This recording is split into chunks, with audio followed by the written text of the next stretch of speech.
Imagine-toi dans une pièce remplie de bruit. Des gens parlent fort, la musique joue en arrière-plan, ton téléphone vibre sans arrêt, quelqu'un essaie de te dire quelque chose d'important, mais malgré tous ses efforts, tu ne l'entends pas. Ce n'est pas parce qu'il ne parle pas, mais simplement parce que le bruit autour de toi est trop fort. C'est exactement ce qui se passe avec le Saint-Esprit. Il nous parle, il nous guide, il nous instruit, mais notre cœur et notre esprit sont souvent trop encombrés pour capter sa voix. Nous nous attendons peut-être à une révélation spectaculaire, un signe visible, une voix forte qui résonne dans les airs. Mais la plupart du temps, Dieu parle dans le calme, dans le secret, d'une manière douce et subtile. Prenons l'exemple de la radio. Les ondes sont là, elles circulent de partout autour de nous, mais si notre poste est mal réglé, nous n'entendrons rien d'autre qu'un grésillement désagréable. Ce n'est pas que l'émetteur est silencieux, c'est que notre fréquence est mal ajustée. Beaucoup de croyants vivent ainsi. Ils cherchent à entendre Dieu, mais leurs cœurs sont accordés sur une autre fréquence. Pourquoi ? Parce que notre esprit est souvent rempli de distractions. Le bruit du monde moderne, les préoccupations quotidiennes, la peur, le doute, les pensées envahissantes, tout cela crée un brouillard spirituel qui empêche de discerner la voix divine. Nous vivons à un rythme effréné, enchaînant les tâches et les obligations, oubliant de faire ce qui est essentiel. S'arrêter, écouter et prêter attention à celui qui veut nous parler. Le prophète Élie a vécu une expérience fascinante. Alors qu'il attendait une manifestation divine, il y eut un grand vent, mais Dieu n'était pas dans le vent. Un tremblement de terre survint, mais Dieu n'était pas dans le tremblement de terre. Puis un feu éclata, mais Dieu n'était pas dans le feu. Finalement, après tout ce vacarme, Élie entendit un murmure doux et léger. C'est là que Dieu se trouvait. Le Saint-Esprit ne crie pas pour couvrir le bruit de notre vie. Il parle doucement, attendant que nous fassions silence pour l'écouter. Sommes-nous prêts à faire taire les distractions pour mieux l'entendre ? Imagine un canal de communication entre toi et Dieu. Ce canal est censé être limpide, fluide, sans interférence. Pourtant, au fil du temps, des obstacles s'accumulent, rendant la transmission brouillée, parfois même totalement coupée. Dieu parle toujours, mais les parasites sont si nombreux que sa voix devient presque imperceptible. Quels sont ces parasites ? Pourquoi avons-nous tant de mal à entendre le Saint-Esprit ? Un cœur encombré par le péché. Pense à une vitre transparente, plus elle est propre, plus la lumière passe. Mais si elle est couverte de poussière, de saleté et de traces, la lumière est bloquée. Le péché agit comme cette saleté. Non seulement il nous éloigne de Dieu, mais il obstrue notre capacité à percevoir sa voix.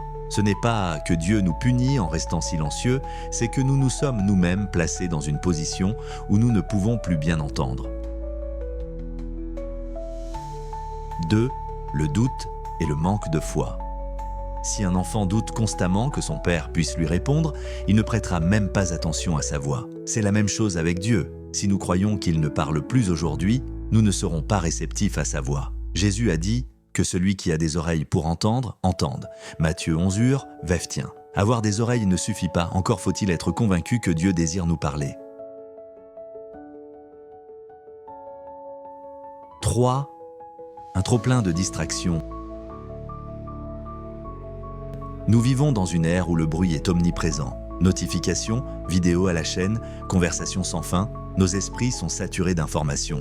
Comment alors percevoir la voix douce et légère du Saint-Esprit ? Imagine quelqu'un qui te parle à voix basse dans une salle bondée. Si tu ne fais pas l'effort de tendre l'oreille et de t'éloigner du bruit, tu ne comprendras rien. 4. Le manque de temps passé avec Dieu. Toute relation s'épanouit dans le temps et la proximité.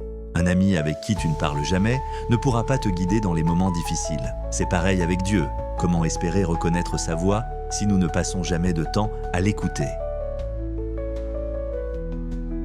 5. L'impatience. Dieu n'est pas un service de messagerie instantanée. Il parle en son temps et son timing est parfait. Mais nous voulons des réponses immédiates. Nous voulons tout de suite. Cette précipitation nous pousse parfois à confondre sa voix avec nos propres désirs.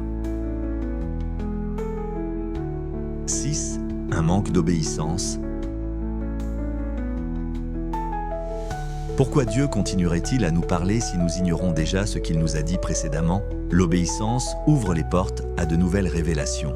Parfois, nous attendons une nouvelle parole alors que Dieu nous a déjà parlé et que nous n'avons pas encore agi selon ses directives. 7. La peur et l'anxiété.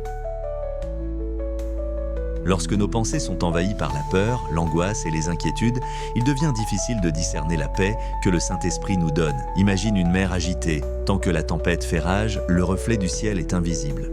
Mais quand les eaux se calment, tout devient clair. Dieu parle dans la paix.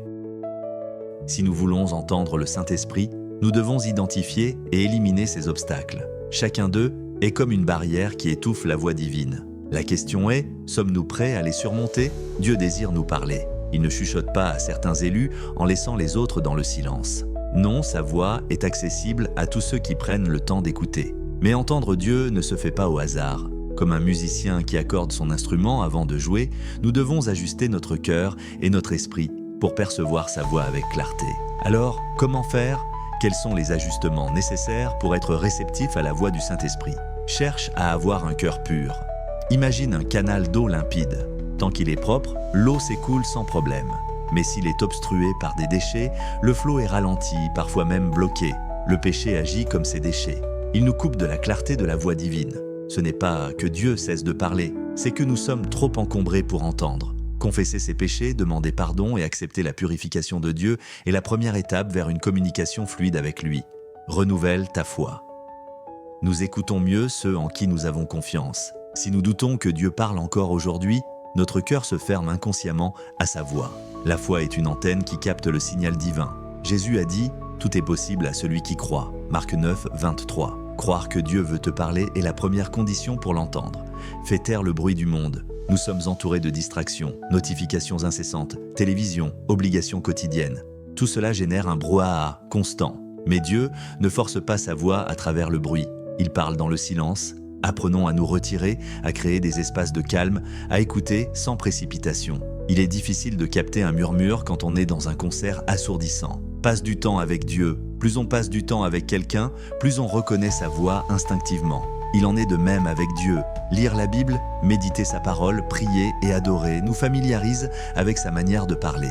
La voix du Saint-Esprit devient alors aussi naturelle que celle d'un ami proche. Apprends à patienter, Dieu ne parle pas toujours instantanément. Nous vivons dans une époque où tout doit aller vite, mais le royaume de Dieu fonctionne selon un autre rythme. La patience est une clé précieuse. Dieu parle en son temps et il sait quand nous sommes prêts à recevoir ce qu'il veut nous dire. Sois obéissant. Pourquoi demander une nouvelle parole si nous n'avons pas encore appliqué la dernière que Dieu nous a donnée? L'obéissance est une porte vers de nouvelles révélations. Chaque fois que nous mettons en pratique ce que Dieu nous dit, nous affinons notre capacité à entendre davantage. Laisse la paix de Dieu guider ton cœur. Dieu parle souvent par une paix profonde. Si une décision te trouble, si ton cœur est agité, alors ce n'est probablement pas la bonne direction. Mais si, même face à l'incertitude, tu ressens une paix inexplicable, c'est peut-être là que Dieu te guide. La paix est l'un des plus grands marqueurs de la voix du Saint-Esprit. Nous avons tous la capacité d'entendre Dieu, mais cela demande un positionnement intentionnel. Sommes-nous prêts à ajuster nos cœurs et à affiner notre écoute?